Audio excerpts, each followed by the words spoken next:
31 ডিসেম্বরটা আমাদের বেশ ভালোই কেটেছিল। হঠাৎ করেই প্ল্যান, হঠাৎ করেই পিকনিক খাওয়া। সত্যি কথা বলতে সকাল থেকে কোনো রকম আমাদের এটা নিয়ে কোনো প্ল্যান ছিল না। তো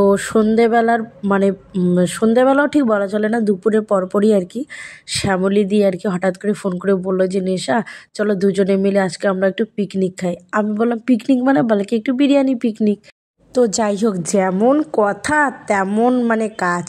তো ঠিক আছে, তারপর প্ল্যান করে আমরা কিন্তু বিরিয়ানিটা বানিয়েই ফেললাম। দিদি সব কিছু কাটাকাটি এভরিথিং যা কিছু আছে সব রেডি করে দিয়েছে। মশলা বাটা থেকে শুরু করে এভরিথিং বিরিয়ানিতে যা যা দরকার সব কিছু রেডি করে দিয়েছে। আর আমি জাস্ট রান্না করেছি। অ্যাকচুয়ালি কী বলো তো, প্রেশার কুকারের এই বিরিয়ানিটা খেতে আমার তো ভীষণ ভালো লাগে। তোমাদের দাদাও খুব ভালো পছন্দ করে, শ্যামলীদিরাও খুব ভালোবাসে। আসলে এটাতে আমি একদম কোনো রকম আতর, কেওড়া জল, গোলাপ জল এগুলো ইউজ করি না, কারণ ওই গন্ধগুলো না আমারও সহ্য হয় না, শ্যামলী দিদিরও সহ্য হয় না। ঘরোয়াভাবে প্রেশার কুকারে এই বিরিয়ানিটা তোমরা বানিয়ে খেও, আশা করি তোমাদের খুব ভালো লাগবে। আর একদম ওই গন্ধগুলো ছাড়াই এই বিরিয়ানিটা খেতেও অসাধারণ টেস্ট হয়। তো যাই হোক, আমাদের কিন্তু বছরের শেষ দিনটা খুব সুন্দরভাবে কেটেছিল, দারুণভাবে।